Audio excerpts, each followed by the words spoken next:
एक लहानशी कविता सादर करतोय की मित्र कसा असावा आणि मित्रास पत्र. मित्रास एक पत्र मी कवितेद्वारे लिहिलेलं आहे आणि ते उलट टपाली की त्याने सुद्धा मी जे पत्र लिहिलं त्या पत्राचं प्रतिउत्तर त्याने द्यावं म्हणून ती कविता सादर करतो.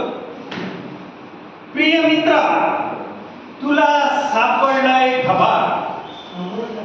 प्रिय मित्रा, तुला सापडलाय खबार, तू झालास लबाड. प्रिय मित्रा, तुला सापडलाय खबार, तू झालास लबाड.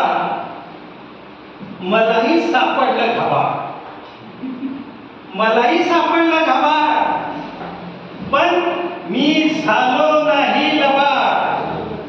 तुला सापडलं खबार, मला सापडलं बाबाचं घड्याळ. तुला सापडलं खबार आणि मला सापडलं बाबाच्या क्रांतीचं घड्याळ. बांधलंय हाताला, बांधलंय हाताला काकण म्हणून. तू पिचकलास मित्रा, तू पिचकलास, तू पिचकलास सोन्याच्या खबाळाखाली मित्रा. तू विरलास, तू थांबलास, तू विरलास, तू थांबलास. पण मी घराघरात फिरतोय क्रांतीच्या घड्याळासोबत शांती पुरुष बनून. मी घराघरात फिरतोय क्रांतीच्या घड्याळासोबत शांती पुरुष म्हणून.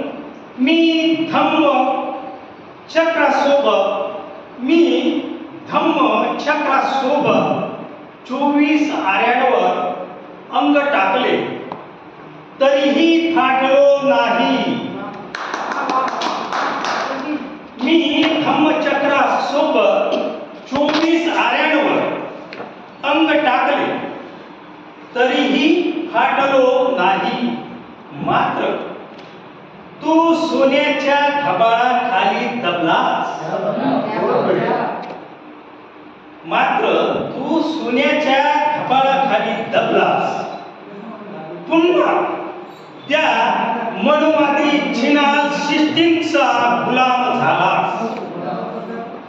पुन्हा त्या मनुवादी सिस्टीमचा म्हणजे संस्कृतीचा, तू पुन्हा त्या मनुवादी संस्कृतीचा गुलाम ठरलास. दुःख मात्र होतंय, दुःख मात्र होतंय, पण तू बाबाच्या समाजाचा घटक ना. पण तू बाबाच्या समाजाचा घटक ना. मागे पुढे सारा समाज असाच झाला तर बाबाच्या तत्वाचे खरे आहे काय, समाजाचे बरे आहे काय. तूच ठरव मित्रा, तूच ठरव आणि उलट टपाली मला कळव. नाहीतर माझ्या सोबतीला 24 आरे आणि बाबाच्या क्रांतीचे घड्याळ आहे.